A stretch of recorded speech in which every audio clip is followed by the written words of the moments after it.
The following is rated S for spoilers. Where is my eye, Harold? Right here. Yes. I never expected two decorated soldiers to get knocked out at my own home. No, just one, sir. Oh, that's right, Mr. Woodman. You were too fast for Carlton.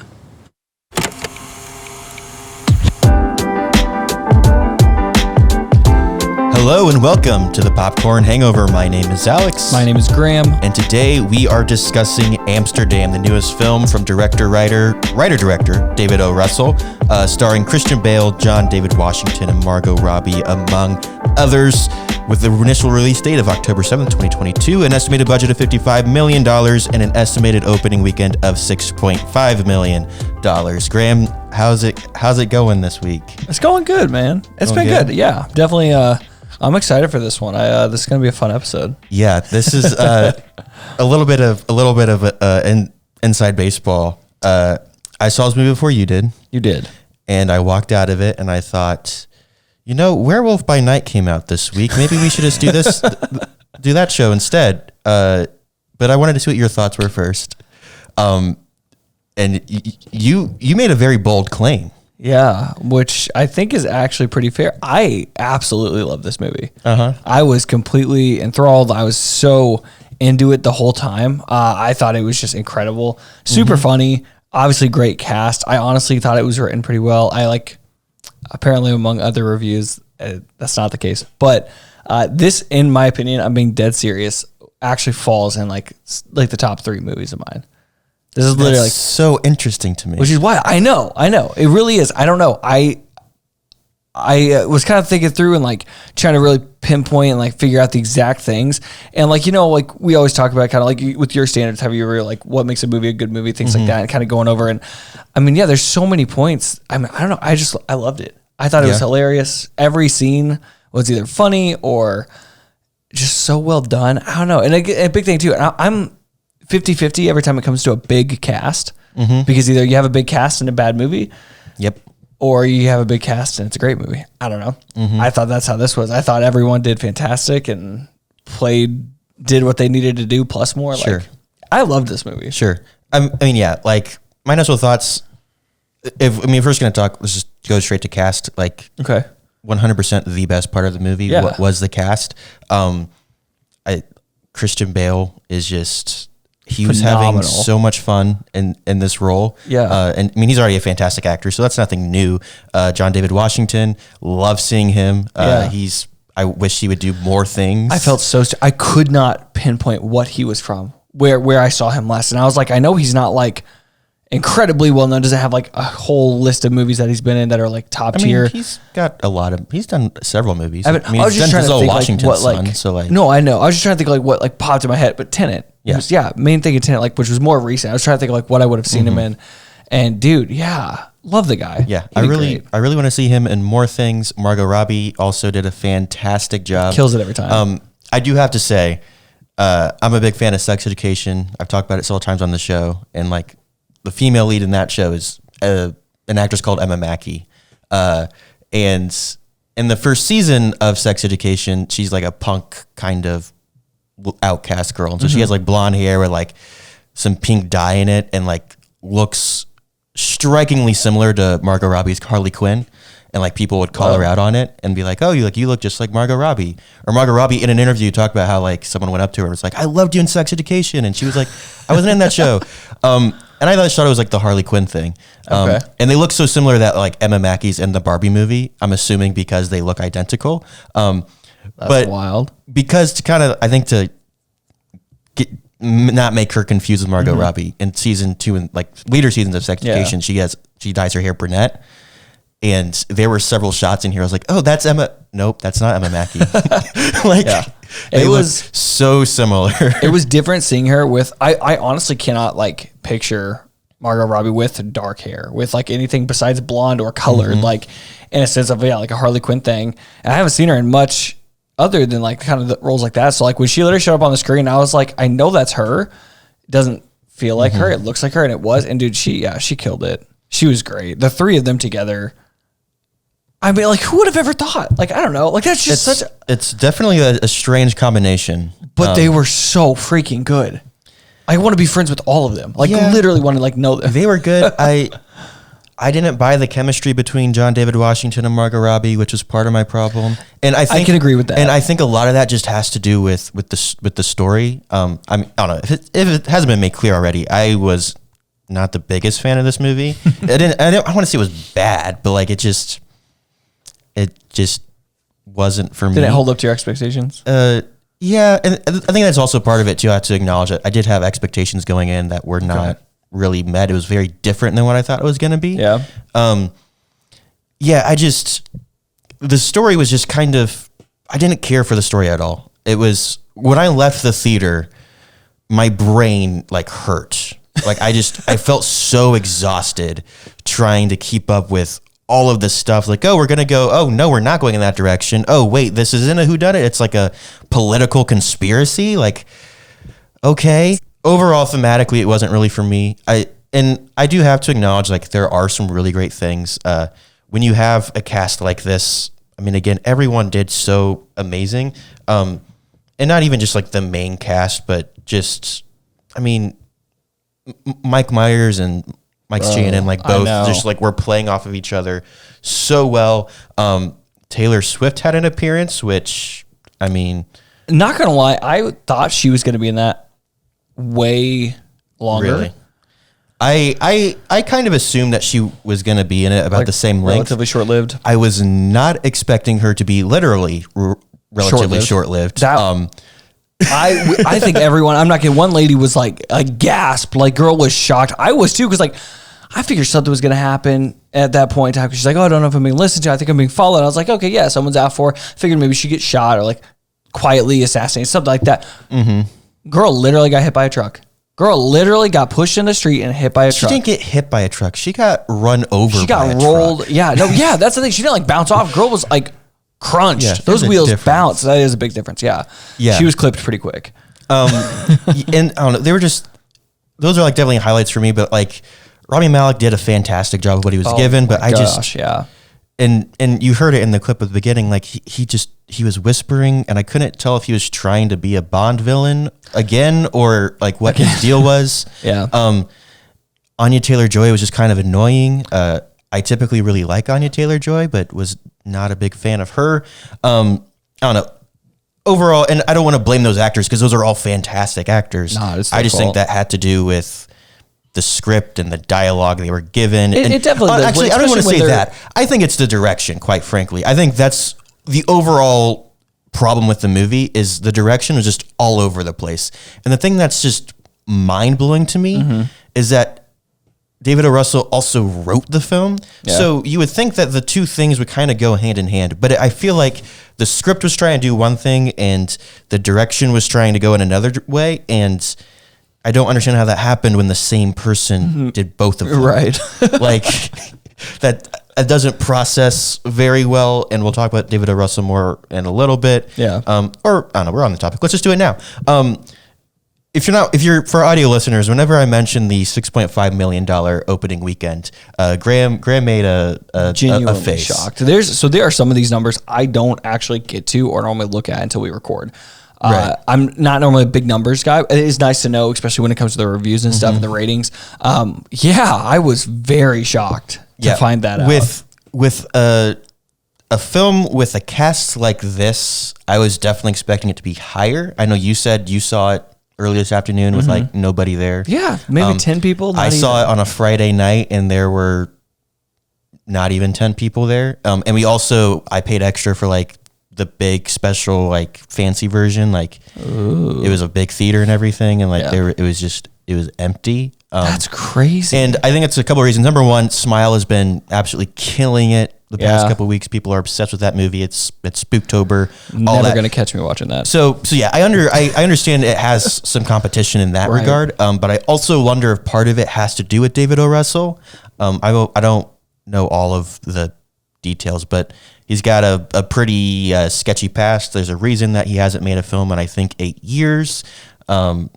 All sorts of Me Too. I think we've talked about stuff. I think we mentioned that months ago. I think we've talked about this before. Yeah. Just the two of us. But I like, say you started talking, I was like, I have no idea what's going on. I do actually. Yeah, there's a lot of stuff there. If you're interested, go look it up. Yeah. But I wonder if that's part of it. And I know a lot of people are really upset with kind of like a boycott of they don't want to support David O. Russell. And I think people were really upset with like Taylor Swift and Margot Robbie and Anya Taylor-Joy, who have all been very vocal about feminism and women's rights and everything, and that they would be in a movie like this, be in a movie made by someone who has that kind of past.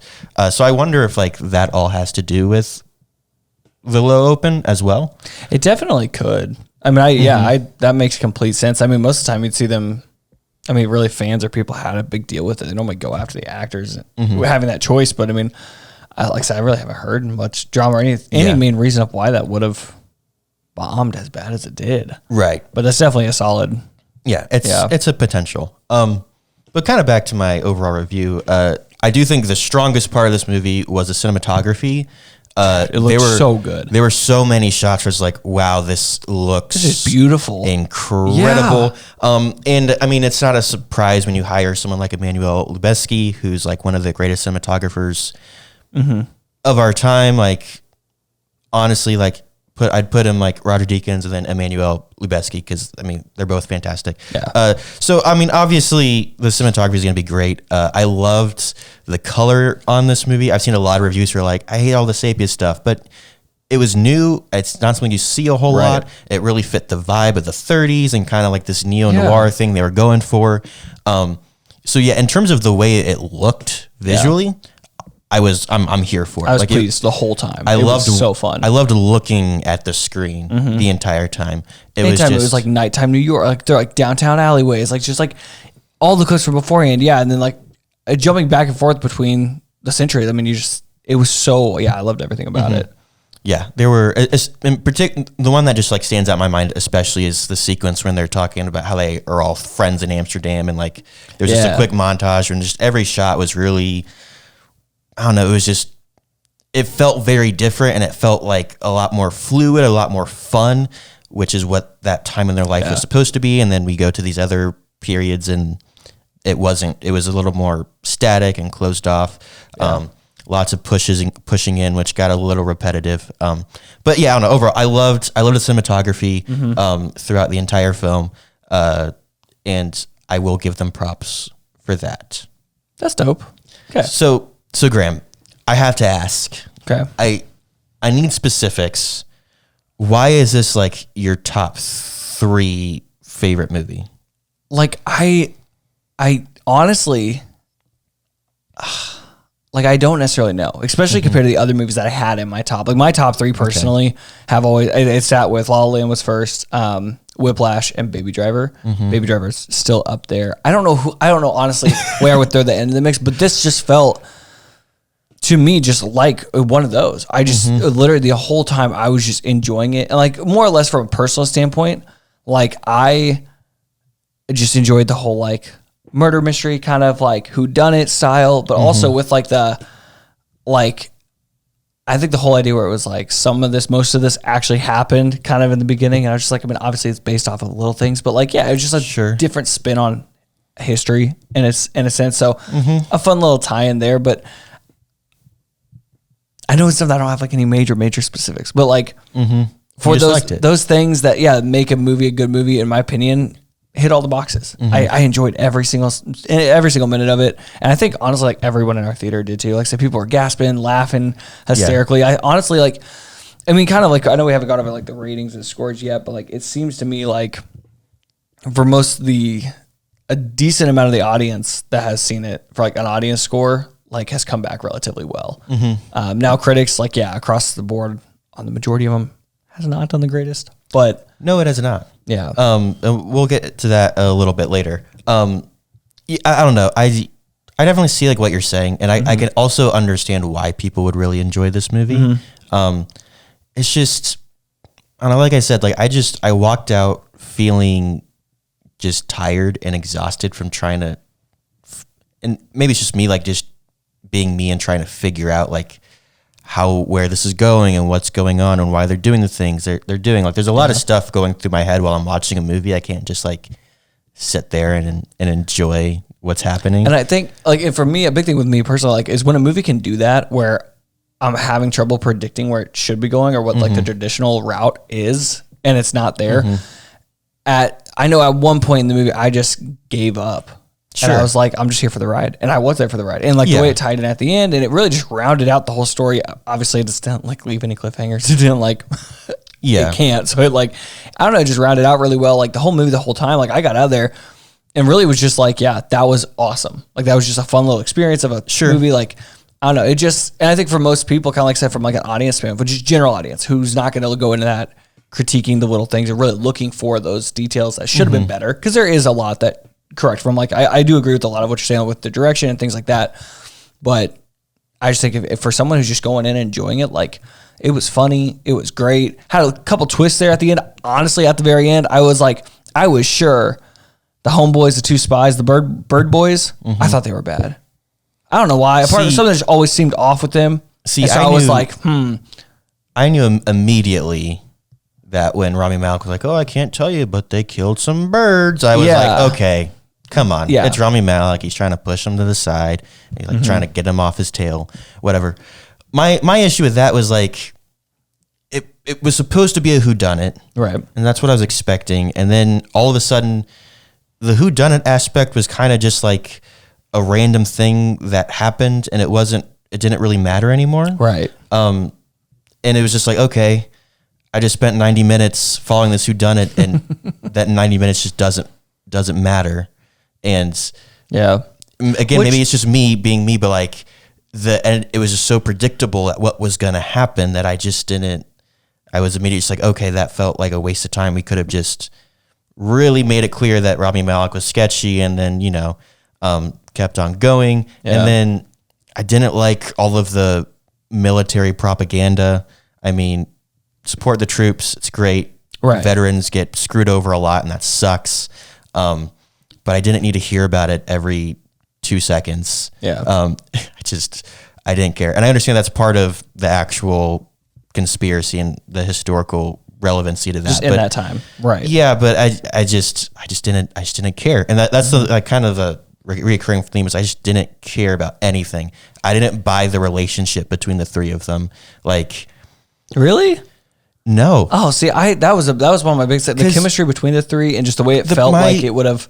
It actually would have been tied together, and they had their little pact of friendship and had several years in Amsterdam. My problem is we got like a quick little montage of them like dancing around and being artistic, and that's cool. But like, we never actually saw them like go through ups and downs or go through. Yeah, we never saw them go through anything. They were just three people who were like on a mission. Like one of the most interesting things in the trailer that I was excited to see was like when they go to like Margot Robbie and John David Washington go to like the hospital, and there's like a shootout and stuff, and it's just a quick like 30-second deal. Like, oh yeah, we did this thing, and I was like, oh, that would I know if they would that would have been like really interesting, and you could have gone deeper into that. But they're like, no, I found out who it was, but I can't tell you because I didn't get a picture, so we're just gonna like keep the suspense going a little bit longer. Yeah, I don't know. It's just there was that aspect of like just a lot of stuff I just didn't really care about. It never really things they went into detail on. It never really grabbed me. Yeah, I would have liked other aspects of the story to be explored.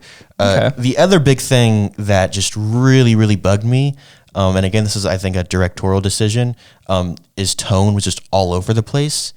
I couldn't tell if this was supposed to be like a funny, just a silly little thing, or if they were trying to be super serious. I'd say some things seemed like they needed to be like intense and serious, and then someone would crack a joke, and it would just had this lighthearted feel the rest of the time. And I was like, did we just skip that part? Yeah, I get that. I kind of see where you get that. And it's fine to like in serious moments be serious, but like when Taylor Swift gets run over by a truck, very just like graphically and honestly kind of silly, and everyone's acting kind of silly about it at the beginning of the movie. That's a pretty serious thing. Someone getting run over by a truck like that. And then all of a sudden it gets like super serious when they're just like having a basic conversation about nothing. Like it was just, I didn't know how it was supposed to feel or like what was, everything just felt off the entire movie to me. Which clearly you didn't feel the same way, but I didn't. That's like, fine. I get that though. I really do like saying that. Like I get where you're coming from with that. And it doesn't really like, it makes sense to feel that way, especially with like the death. Cause like, here's like, if someone got, like if there was a group, and it could be definitely different back in that time, but like if someone gets run over by a car, especially, and they know it several times, like if a white female like dies, normally it's like causes big issues, especially if, who did it and where it was done, things like that. But like, there was just a group of people being like, he did it. No, he did it. I think you did it. I did it. And then a little fight breaks out. And then like, dude, not a single person tried to like move the car, get the body, call the like obviously the cops showed up. Like it was just a whole thing. And then the cops just straight shooting in the darkness. Like I was just like, I feel like that is not at all how that would have played out. Well, yeah, like it felt silly. Yes, I know. That's, yeah. So I say, when it came to that, I was just like, like I get it. I get where you're coming from for some of those. But also, I think, I don't know, just like the silliness and just like I would never have expected it to play out that way. And then it did. And I kind of like enjoyed it and the way it moved on through the rest of the story. Like, yeah. Yeah. I feel like this movie really struggled to find its identity. I couldn't tell if this was supposed to be like a silly movie or if it's supposed to be suspenseful or if it's a political thriller or if it's supposed to be like a romantic drama, because there was just all of these elements, and it's fine to have all those if you want to talk about how to do multiple genres and things really well. That's how I would describe this movie, though. This is a romantic historical drama. I mean, give it all the titles. But like, if you want to see an example of how to do that well, go listen to last week's episode of RRR. That was done brilliantly. But this was just nothing was really given the time to really be what any of those are. Like they were just like little clips and previews of all of that. Yeah. But it was trying to be everything all at once, and you can't really do. You still have to segment and like, I don't know. I'm having trouble like putting it all like into words that make sense. But like with RRR, like the romance aspects of it are pretty much designated to specific scenes. Right. You don't get tons of romance, and then also there's like action, right? Like, and those two things can fit together, but like you're not having like an action musical fight sequence, right? Like the musical aspects are kept separately from the action, and they're able to blend well because of the story works that way and is able to blend them well. But this is a story that kind of, quite frankly, it should just be either a whodunit or a political thriller, in my opinion. And then you throw in these weird tonal things with romance and comedy and suspense, and it's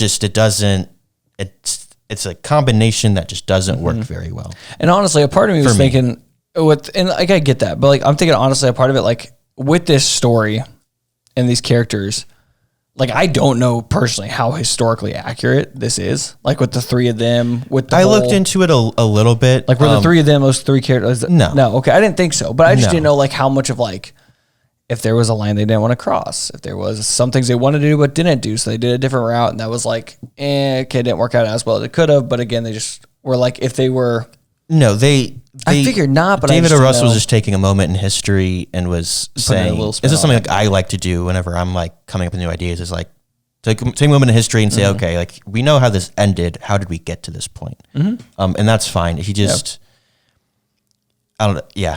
There's just so many things that I could say, and I feel like I'm just a broken record about it all. Like, just like, I don't know. I thought the movie is kind of about the power of friendship, but also with all of these weird conspiracy Nazi undertones and military propaganda. And then like, I wasn't really sure what to think about like Christian Bale and his wife. Like either she hated him or she loved him. She kind of went back and I couldn't forth. tell why. I couldn't tell what was going on there. Zoe Saldana was in this movie, and I wish she was in it more because she's really great. She was great for what she did. She was amazing. But yeah, there was just, I don't know, there was a lot of just, this was a very confused movie, in my opinion. And that caused me to be confused. Okay. And I don't really like walking out of movies feeling tired and like my brain is going to just explode. Okay. Yeah, no, that's fair. That makes sense. Graham, do you have any final thoughts on Amsterdam?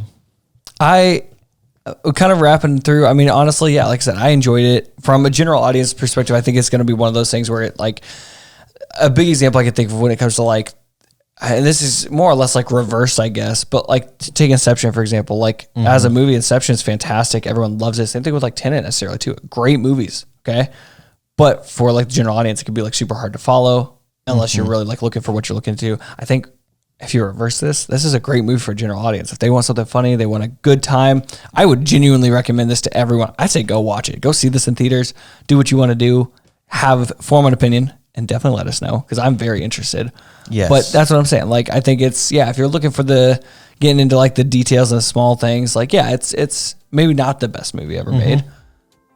Like I said, I enjoyed it. Yeah, you enjoyed it. It's going on my list. I'm really proud of you. That was a really nice little segue into our next segment with general audiences and critic scores. Because, I mean, look, Graham and I have very polarizing. I think this is the most polarized our opinions have been for a movie so far on the show, surprisingly. And a lot of that just comes down to, you're more of a general audience kind of person. I'm more of like a critical, very thinker when these movies come through.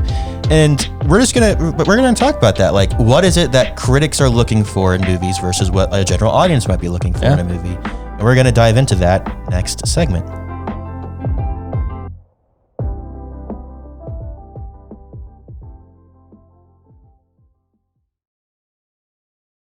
Dude, I'm so glad we're doing this. Yeah, for sure. It's been a lot of fun, and it's not as difficult as I thought it would be. No, not at all. Like, Anchor has made it especially easy when it comes to like actually getting our podcast out on the air. Because when hosting on Anchor, you can distribute your podcast on all the listening platforms. So easy getting it over to Spotify, getting it to Apple, wherever you're trying to get your podcast to. Yeah, I think we're on like 7 platforms just through Anchor, and not even just the distribution, but even just creating the podcast. Like, there's so many recording and editing tools within it, so you can record, edit, add music in, sound effects, all sorts of things directly through Anchor, and it is free.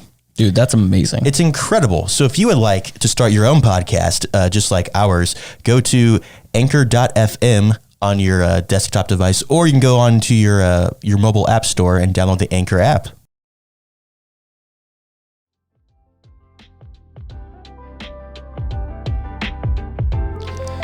We are back discussing Amsterdam and talking reviews, because that's what we do every week.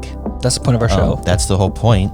I'm more of a critic. You're more of just a guy. The general audience. You're just an everyman. Yeah. And I mean, if you listen to this last segment, you're going to realize we had some very polarizing opinions, and we very purposely didn't go into all of the critic and audience scores, because they are quite polarizing. Rotten Tomatoes has a 34% critic score, a 61% audience score. IMDb has a 6.2 out of 10, and Letterboxd has a 2.7 out of 5 rating. And the thing I like to think about there, the reason I include all those numbers, Rotten Tomatoes has a critic and audience. IMDb is very much a general audience kind of place, because everyone uses IMDb. Letterboxd, the only people on there are crazy movie buffs like myself. So you're going to get critical. You're going to get more of a critical reception, more, I don't know, amateur critic, I guess I'll put it. They don't get paid for it. Kind of view. Right. They know what to look for. So you're kind of seeing a lot of very polarizing numbers between critics and audiences, and between different scoring sites and things.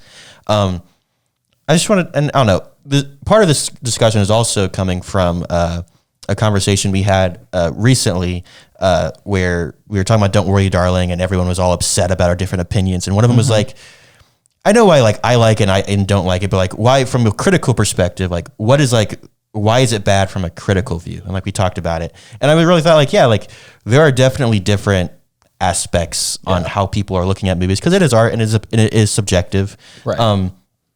And I mean, I like La La Land, and I have all sorts of reasons for why I love La La Land. Yeah. Other people might say their favorite movie is like Billy Madison, and I'm just like that. I mean, it's a great movie. It's a very fun movie, but it's no La La Land. I can give you that much.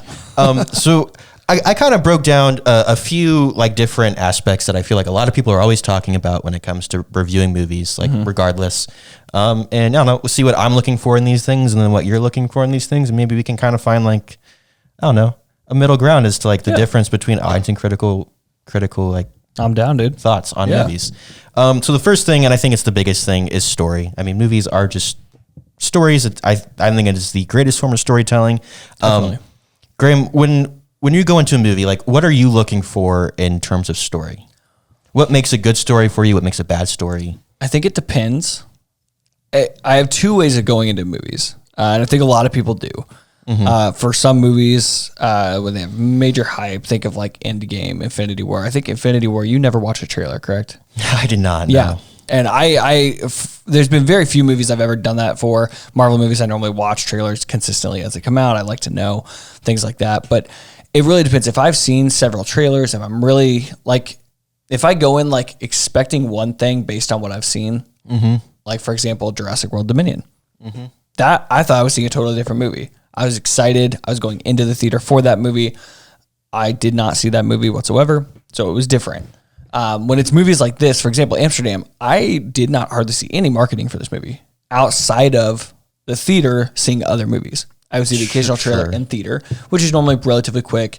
It's just that like first ever preview trailer, kind of like a teaser. And so I was like, dude, that looks like it's going to have a great cast. That looks like it's going to be great. So I didn't have much to go into it on. I think those are kind of the two moods I have when I go in. If I'm like really expecting one thing because I've seen what they've shown, or I'm just like, yeah, that looked good at one point. We're going to go see it. And so either way, I kind of expect a story one way or another, but a lot of times I'm a little more open-minded, especially recently seeing these movies that I've either never heard of, like RRR or things like that. I really have recently learned to kind of have an open mind going into things, because you really do, at least in my point of view, I've been able to enjoy them more than I normally would have. I think if I, really try and expect something different, that would have never come. Sure. If that answers your question. I mean, it answers the first part of the question. Yeah. And I think you answered it well. Okay. So like what makes, like, you're going in with open mind, right? Right. So like, what is something that makes Amsterdam a really great story and Jurassic World Dominion a bad story? Like, what is it? What are the things that make something good, and what makes things bad?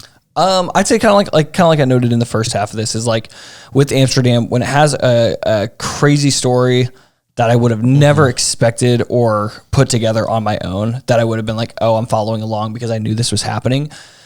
If it has one of those, then it's kind of predictable, not like boring or that takes away my interest, but it's just, I have a different mindset while watching it. When it's like this, and I was like, dude, I don't think I can predict something myself to follow along to, so I'm just going to just throw everything out that I could have thought of and just follow along. And I ended up enjoying it more than I did. Because I think if the whole time I was like, okay, they're doing this next. Oh, that didn't happen. I'd be like, shoot. And then I'm just sitting there like thinking my own thoughts in my own head. I'm not even paying attention to the movie, And so that's kind of one of those things where I'm just like, if I go in with like a little more open-minded, or I have a movie that's not like it was super complex, but just something I just wasn't trying to predict myself, I end up enjoying it more. But then you get movies like Jurassic World Dominion, where, like I said, I went in expecting something great, honestly. The trailers were fantastic. Whoever threw those together, A+ to you. My gosh, you deserve a raise. But I'm just saying, like, I think a lot of people are expecting a different movie, and you're going in, and then as you're watching along, and you're just like, what the heck? Like, I was able to zone out during that movie. I did not care too much while watching that movie. Like, it was just little things were just missing. And like, not like I did expect a different movie because I was shown, in a sense, like something that I thought I was going to get, but I didn't. Right. I don't know. They just definitely, like I said, having those mindsets can lead to the different appreciation of the story, I guess, either way. Because like I said, it's still subjective regardless of the movie you see. Because like I said, if I would have had any actual clue of what this was, I think I still would have enjoyed it. If I had more than that initial like teaser trailer. But I guess we really wouldn't know. But yeah. Okay, that's fair. Okay. I definitely understand that, and like I can relate to that in some aspects. I don't know. Whenever I go into movie, I mean, I'll just refer back to what you said, like keep an open mind, and like I think that's one thing that I definitely screwed up this situation for me a little bit. Was I kind of had an expectation going in, and like it's one thing like I try very, very hard to watch lots of different types of movies. People are always asking like, what's your favorite like movie genre? And I'm just like, I don't know. Like all of them. They're like, well, what do you watch the most? And I'm like, I 1 week I'll watch like action movies, and the next week I'm like, let's watch period dramas. And the next week I'm like, let's watch a rom-com. Like it's just, I don't know, whatever I'm feeling that day, or, I just kind of just do my thing. Right. But with that, like there is, you do have to go into some sort of expectation. I'm not going to approach something like a Martin Scorsese like gangster movie the same way that I'm going to approach a rom-com about romance and comedy. Right. Like those are two very different types of movies, and so I'm going to go in with different expectations. I'm going to hold them to different standards, which I guess isn't so much about the story as it is just about like, I don't know, general, whatever. So for me, like one of the big things, and I talk about it all the time, is like I'm really big on structure, and a lot of people, particularly like writers and things, who think they're all like cool and woke, are like, oh, I don't use structure. Structure's limiting. But I would disagree. I think it's very much needed. Yes, it is needed. Like, but also like I feel like limitation is what sparks the most creativity. And so you don't have to. I mean, you can deviate from the structure a little bit, but like there's certain elements that are just essential to telling a good story, and it's not like that is not subjective, quite frank, in my opinion. Like, I know art is subjective, but there are certain things where, like, if you're looking at paintings, like there are certain colors that do and don't go together. And sometimes if the point is to cause conflict, then yeah, you might put colors that don't work together, and that would create a different kind of feeling. So yes, it's okay to deviate from structure, to not use structure, to go different directions than traditional structures, but like you have to have a purpose for that. If you're going to tell like a love story, you're just going to tell a very traditional love story, but you want to do it differently. You can't. You can't. It's just there. You have to do other things beyond just what the story is to do something like that. And so like there's certain elements you have to have throughout a movie to tell us a good story. And so sometimes movies don't always add all of those elements, and that causes it to be bad. And sometimes it uses all those elements really well. But what I would say makes a story like especially good and particularly notable is when it's following a structure, but it does find ways to deviate and to do things differently than the norm, because there are no truly original ideas. And so when they're able to take, you need to have point A, like you need to have your inciting incident, and then you have to have your leaving home, and then you do the midpoint, and then you have like the conflict and the climax. You have all the like different points throughout the structure. When they can find ways to do those differently, that's really great. And I feel like one of the perfect examples of using a normal story structure and just completely blowing my mind is what I think is Christopher Nolan's most underrated movie. It's called Memento. Have you seen this or heard of this? I have not. Okay. So Memento, the log line is quite simple. It's a man who has short-term memory loss is trying to hunt down the guys who raped and murdered his wife. I do know what this is. Yes. That's a pretty basic story. And quite frankly, when you break it down chronologically, it's pretty basic. But Christopher Nolan is Christopher Nolan, so a genius. He did not do things basic. And the problem he ran into is how do you have a super suspenseful thriller when the main character can't remember how a conversation started when he gets to the end of it because he has short-term memory loss. And so his solution was, we'll tell it non-linearly. So the opening shot is him killing the guy who murdered his wife, and he that you would think that should be the end of the movie, but it's the beginning, and it all goes backwards. But also interweaved in that is black and white stuff. That's the beginning of the story moving forwards. And so essentially at the movie, you're seeing the end and the beginning slowly come together. And then the climax is technically the middle of the story. Right. And so like he plays with all of the normal structural things. Like he laid out a really great structured story, and then he just like flipped the order and somehow still made it work. Right. And it was brilliant. And that made a really interesting story. Something like Amsterdam, the reason why I think Amsterdam isn't the greatest story is I just, like I said, I feel like it was confused. It was trying to tell a whodunit, I think, and then it switched to a political thriller, conspiracies and stuff, and the story was just kind of going all over the place. I feel like it didn't know what it wanted to be, and so when it comes to structure, it didn't really know like what points were necessary, because in some movies, the climax is more important. And if you look at it, the 80s, for example, the climax of most 80s movies is the end of the movie. Karate Kid, for example, Danny wins the tournament, that's the climax, and then roll credits. That's it. Whereas other movies, let's say a Damien Chazelle movie like Whiplash, you hit your climax, and then you have another 20 minutes where he just keeps building and going, which is a fun way to, to take a normal structure and make it new and unique and interesting. So that's how I would kind of define like what makes a good story, what makes a bad story, the things that I'm looking for when it comes to story. I like that. Yeah. I like that. No, it makes a lot of sense. And the way I'll tie like our two thoughts together is like you mentioned like, yeah, like, you know, some things are just bad. I don't know. Like, I feel like the difference is I'm looking more for why those things are bad. Whereas you're just kind of looking at, I don't like this.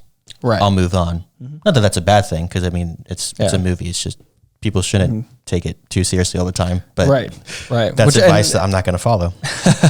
No. And I get that. And like, that's where I come from with like a lot of people. Like I just see, you know, most families, if they were to hear a bad review, they're going to save the money and they're not going to go see that movie. Yeah. If they hear a good review, and it's not going to be from like necessarily a critic standpoint, it could just be a family friend. It could be just someone they know, coworker, and they're just like, dude, that movie was great. Okay, cool. That's enough they need to hear just to go. And it could just be that one person's personal preference. Still might be good either way though, because they're not looking for, I know a lot of people do actually like pull up a Rotten Tomato score like that. It has a huge impact on a lot of people's, whether they go or not. But some people are just either want like more word of mouth, more or less, than like a critic review, where they're just like, yeah, they're getting paid to say that, or they're on the trend of hating it, something like that. Like if it gets bomb reviewed. So I don't know. I just think the general aspect is definitely the general audience like aspect is definitely something to take in mind. That's why like I really do like Rotten Tomatoes split, where they give you both. They give you kind of an idea of what to actually expect. If it is low on both sides, it's not even worth trying for, in my opinion. That's how I see it. So yeah, that's fair. So that's story. The next kind of point that I feel like a lot of people mention is acting.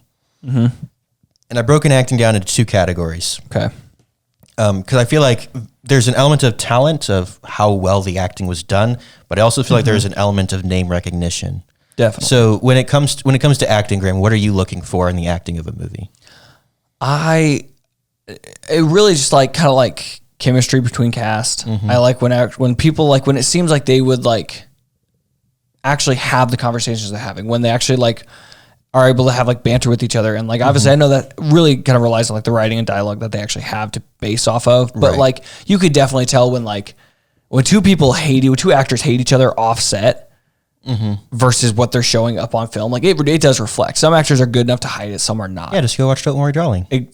Exactly. Like that's literally what I'm saying. So it has nothing to do with like the actor necessarily themselves, but like if and I think it goes for really anyone. If you enjoy your job, you're going to show up happy. You're going to enjoy what you do. If you don't, or something's triggering you that day or that whole shoot, you're not going to be reflecting anything of what you could be doing. Yeah. And it's the actor's job to kind of like take that away. Yeah. But big time. I mean, yeah, like look at Ryan Gosling and Emma Stone basically play lovers in anything they're so many movies, and they're always cast together because they just have really great chemistry. So yeah. For sure. Yeah. And I say that's kind of what I always like, what I look for. Cause like I said, if you enter a movie and it's just, you can really tell they are not having fun, or even just like seeing a lot of like interviews beforehand, before a movie comes out, there's a press release, there's several interviews. Like I want to see this group actually enjoy things. Like I'm sorry, like the best examples I could think of is like seeing like Tom Holland and Zendaya and, I can't think of his name. Isaiah, is that his name? Isaiah? Are you talking about Jacob Batalon? Jacob, I don't know why I thought Isaiah. For some reason, yes, Jacob. Yeah, the three of them, like all of their interviews are like, they don't seem staged. They don't seem fake. They're genuine. They literally enjoy each other's company. They are all friends outside of shooting Spider-Man. Like that's what I like. When you have a cast that actually enjoys each other, it can only make your movie better. And so that's a big thing too. But if you see like just like rough interviews and like you could tell they do not care to be there, like, yeah, it's going to reflect in their movie too. Sure. I mean, yeah, I would agree with everything you just said. Like those are all important aspects of it. Like just, I don't know, to take things further, I guess, like for me, it's all about believability. Like that goes with chemistry. Like if I don't believe that you're doing, and if I don't believe that you are this character, then I'm not gonna, that's going to take me out of the story. But another element too, for me is like, and I guess this also kind of just carries on what you're saying, is looking at who the actor is and then what they're doing. For example, like when I see Jared Leto playing a crazy person, I'm not impressed when he does it again, because I've seen him do it a million times and he gets typecast and he's great at doing it, but he just does it all the time. Same thing with Joaquin Phoenix. Like it's just, unfortunately, coincidentally, both of them play the Joker. That wasn't intentional, but I guess that's how I made that connection. But for me, like, I think one of my favorite actors right now is Andrew Garfield. And just look at last year, he has The Eyes of Tammy Faye, where he's this super nice, he's this preacher guy who's totally stealing money from everybody, but he genuinely thinks that he's like being a good guy. And you have Tick Tick Boom, where he's playing this starving artist. Dude. And then you have Spider-Man, where he's Spider-Man. There are 3 completely different roles that require completely different things from him. Definitely. And I believe that he was that character in every single role. Like, I can't think Andrew Garfield, and like every time I think Andrew Garfield, I think of someone different, as opposed to like Robert Downey Jr., I think Iron Man immediately. Exactly. With him, it's like, oh, Jonathan Larson, Peter Parker. I forget the guy he played in Eyes of Tammy Faye, but that guy. I see him in so many different like characters, because he's just really great at switching who he is and really making those performances believable. Yeah. For name recognition, is that something that like really like draws your attention? Because I know for me, like with a movie like this, we talked about it a minute, like a little bit, like when I see a bunch of big names, I get a little scared, like, okay, are they trying to like make some crap look a little shinier by giving it like these really, really big names? Like, is that something that like draws your attention? It definitely draws my attention, but it also, in the same boat, absolutely worries me. Because like I said, it's I don't think I've ever been able to like watch a trailer, see just a booming cast, and be like, this is going to be incredible, or this is just going to fail.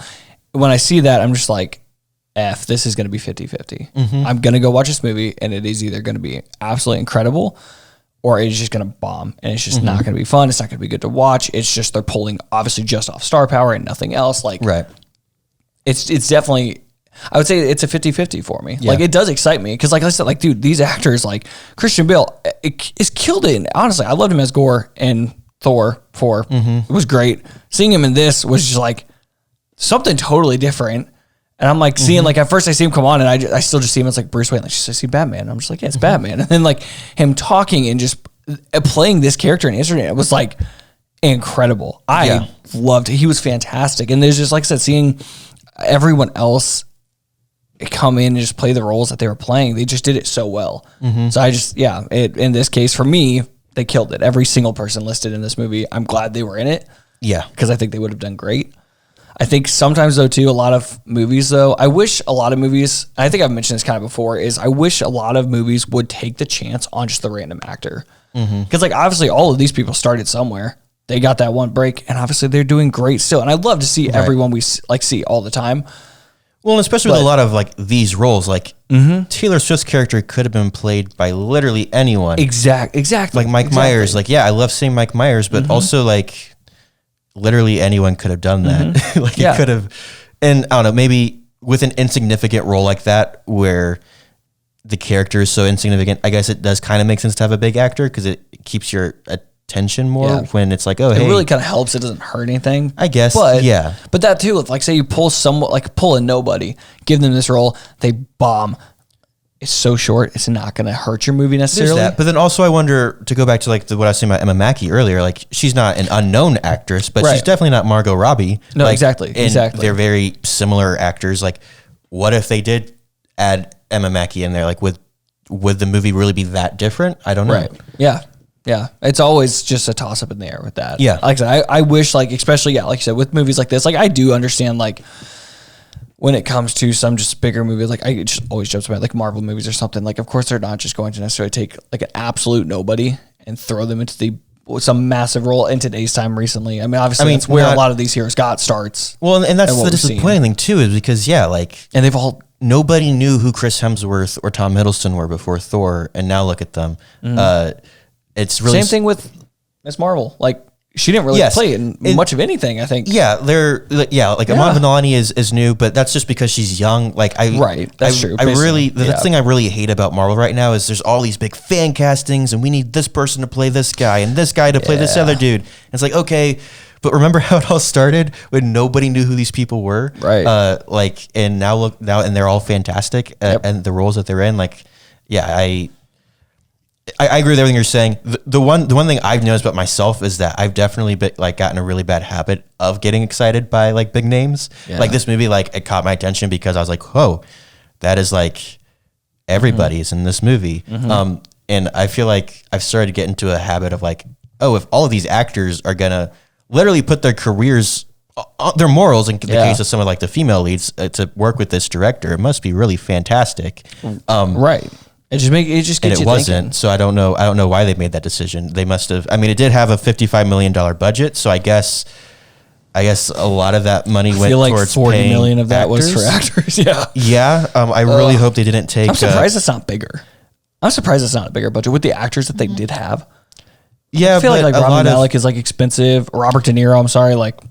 But a lot of those deals, especially for the main cast, I imagine are going to be based on box office. That's true. So that's unfortunate for them because I don't think it's going to do any better. Very unfortunate. Last thing that I want to talk about, just because I'm curious. Yeah.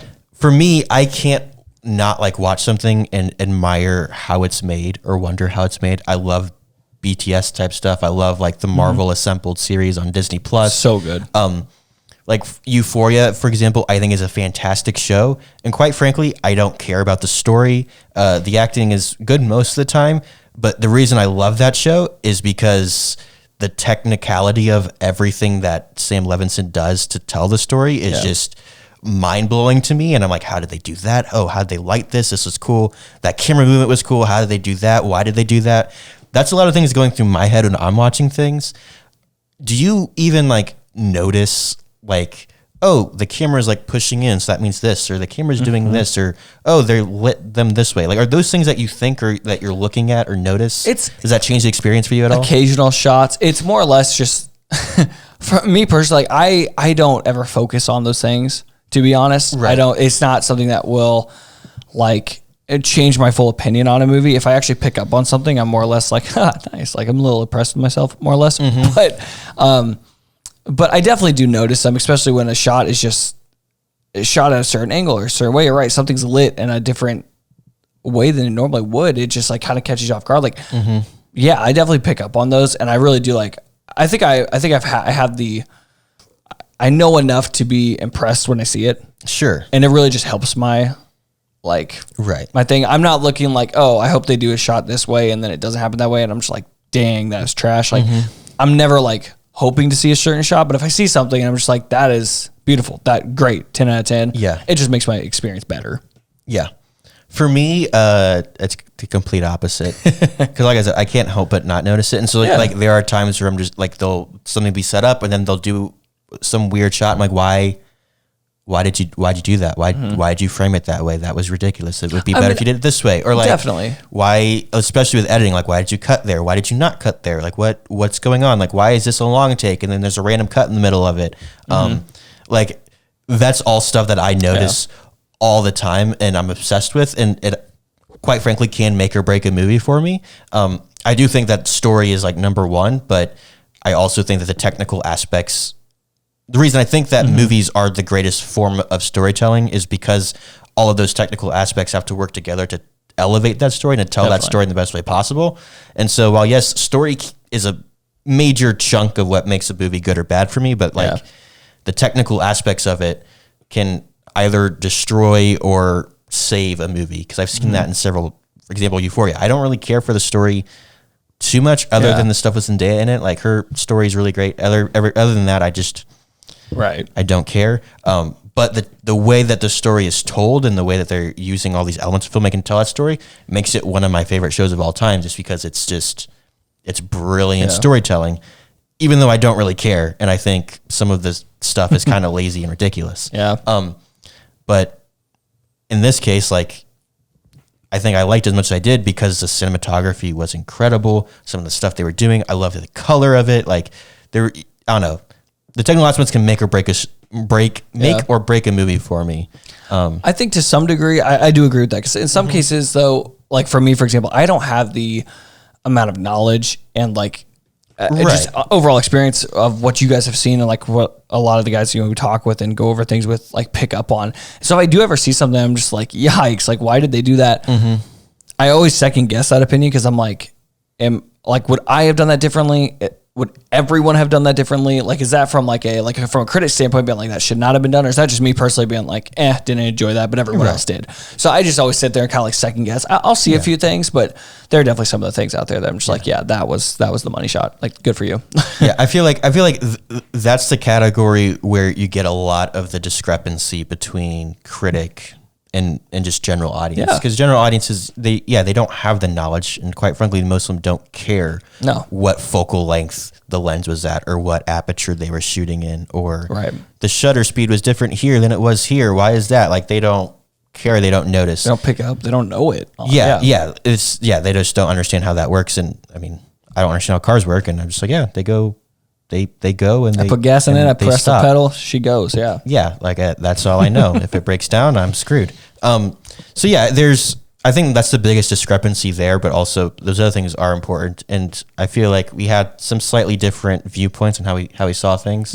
I do think at the end of the day, though, it all just comes down to like the experience. Like they are stories, and it is art, and some people like things and some people don't like things. And if I like something that you don't like that's cool. And if you like something that I don't like, then like, good for you. Like, I'm glad you didn't waste your money on watching that movie. And I think that really does break it down, because like, especially with experience, like everyone goes to movies like for like, it always blows my mind too, because like some people that are just like, I'm not feeling a movie. Like, dude, if you ask me to go to the movie, I'll go see any movie. I don't not any money. I won't see horror movies. I'm not a big horror guy. But like, if you're like, hey, we should go to the hell no. If you're like, hey, let's go to the theater, like, I'm gonna go. I love the theater. I know I'm gonna have a good experience. But some people just like do not care to sit in a dark room with 10 to 50 people watching the same movie. A movie they can't pause, a movie if they go to the bathroom they're gonna miss. Like, some people just hate the experience. I don't understand that, but like, that's crazy to me. Or like, some people really just go so they can sit in a dark room, focus on one thing, and get away from everything else. It's like an escape, more or less. And I'm like, it just, with that, having that kind of like freedom and flexibility of what like the experience that can be provided with these movies, as well as just like the subjective and like just your own not interpretation, but like what you get out of the movie yourself. Like, everyone is going to be different. Now, like I said, the biggest thing, these scores help everyone pick and choose what they would and want to watch, for sure. And they're definitely needed. I'm glad they're there. But it always just blows my mind how like everyone's experience is different. You're all sitting there watching the same movie, but it's not the same to like everyone else. Right. Which is, it's nice. It is nice. And that's the beauty of art. Yeah. Graham, this has been a fun conversation. It has been. It's a rare one, for sure. Yeah, for sure. Yeah, but we just completely disagree on a movie. But it's fun. You've been listening to the Popcorn Hangover. We've been talking about David O. Russell's Amsterdam. What were your thoughts on Amsterdam? Are you on Graham's side? Did you really like this movie? Or are you like me and you just didn't really care for it? Let us know on all the things: Instagram, TikTok, patreon.com/thepopcornhangover. Graham, next week we're talking about a movie. Actually, I take it back. We're not talking about a movie. We are talking about a show. Talking about a show. I was about to say. I was like, what? Yeah, it's not a movie. It is a show. Sir. And if you've been following any episode of this podcast, and you can probably guess what that show is going to be. That's just going to be your hint. That's it right there. So, stay tuned for that next week and find out what that show is. Other than that, that's all I got for you. Peace.